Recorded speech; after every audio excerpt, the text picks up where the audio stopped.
they turn failure into a plus. And I wouldn't even consider them failures, but they're mistakes or whatever you want to call them. They're part of the game. And in the end, you go on and we've made plenty of mistakes in business. We'll make plenty more. And it's true. When I was at the University of Nebraska, one day I was reading the Daily Nebraskan, and it said in room 300 or something, at 3 o'clock there will be this panel of 3 professors here at the university, and they're going to award the Nathan Gold Scholarship. And at the time, it said it would give you $500 to go to the graduate school of your choice. So I read this, and I went there to this room at 3 o'clock that day, or whatever it was, and I walked in the room, and there were the professors, and I was the only student that showed up. I mean, it really got to them. I mean, they were stuck.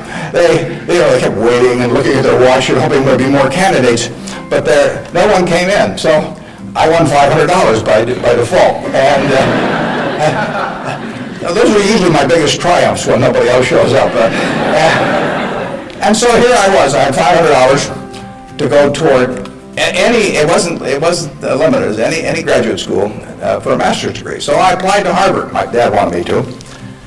And I shortly heard from Harvard, and they said, go to Chicago and meet this fellow who interviews applicants from the Midwest. So I got on the train, and that's what you did in those days, and I spent about 10 hours on the Burlington going to Chicago. Then I transferred to another little interurban train to go up to this country day school where this fellow was the headmaster, and he was the big interviewer for Harvard.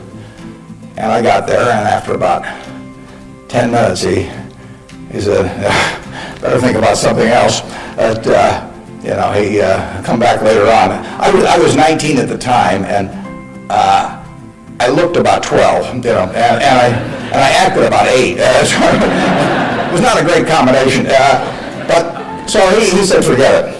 So I took the little interurban train back to Chicago, and I took the 10-hour train back to Omaha, and all the time I'm thinking, what do I tell my parents? It's kind of embarrassing. Sorry to interrupt your video, but I just want to thank you for discovering our tiny channel in the vast YouTube universe. The world often feels divided, broken into pieces, but that's exactly why we started this channel. To build a bridge between the East and the West and share a deeper understanding of both sides. Every week we'll bring you videos just like this one. If you find value here, why not join us on this journey? Subscribe, and let's grow and have fun together. It was the luckiest thing that ever happened to me. Because if I'd gone to Harvard, I would have gone to a 2-year business school. I instead applied to Columbia, where I could graduate in 1 year and get a master's degree. Luckily, that by the accident of it and being in the Nebraska National Guard, which did not get called up for the Korean War, I missed going in the Korean War. I got to meet Ben Graham, which had an enormous effect on me subsequently.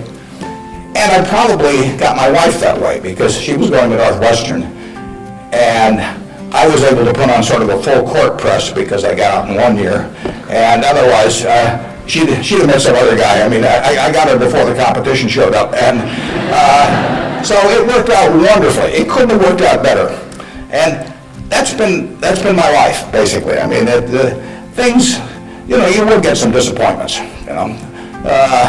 but the future is what counts. It'd be fun if I knew every decision I was going to make was going to be perfect. It would not be as much fun. It'd be like playing golf and knowing you're going to hit a hole-in-one on every hole. You wouldn't play golf if every time you got on a tee, you just took a swing and the ball ended up in the hole. It'd be fun for a few days. You get on TV, but the game would not be any fun.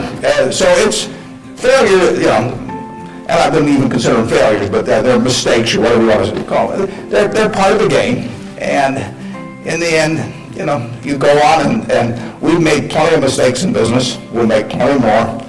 And then Babe Ruth, for a long time, it subsequently got eclipsed by a few fellows, but he held the record for strikeouts. So he held the record for home runs and was the highest paid baseball player until the modern era came along. So it's part of the game. If you take big swings, you you're going to miss sometimes. But the Harvard thing, you got to take out of this. They invited me back to the 25th anniversary of this class to talk to them, and I went back. It was kind of embarrassing because this was the 25th reunion, and the class was talking about the next 25 years to these alumni that were back after 25 years. And my job was to talk about the next your financial future in the next 25 years. This was in, whatever it was, in the mid-70s. And right before me on the program, Masters and Johnson were talking about the next 25 years of their sex lives. So nobody stayed around for my talk. But that night at the alumni meeting, the fellow was president of the class stood up and said, we're big enough to admit when we make mistakes around here, and we turn this guy down and throw him back in the water. And so now we'd like to make him an honorary member of the class. So they did it, and they voted, and everybody voted for it. And then I stood up and I said, I recited the story that I told you. And I told him, I said, at the time I was kind of philosophical about this. I was young, and maybe my grades weren't that good or something. And so I took the rejection kind of well, but I said, now that I've met the people that got in the class, I'm really sore. Okay, who's next? Thank you for discovering our tiny channel in the vast YouTube universe. The world often feels divided, broken into pieces, but that's exactly why we started this channel.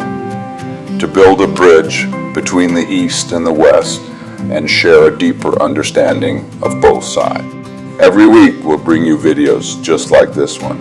If you find value here, why not join us on this journey? Subscribe, and let's grow and have fun together.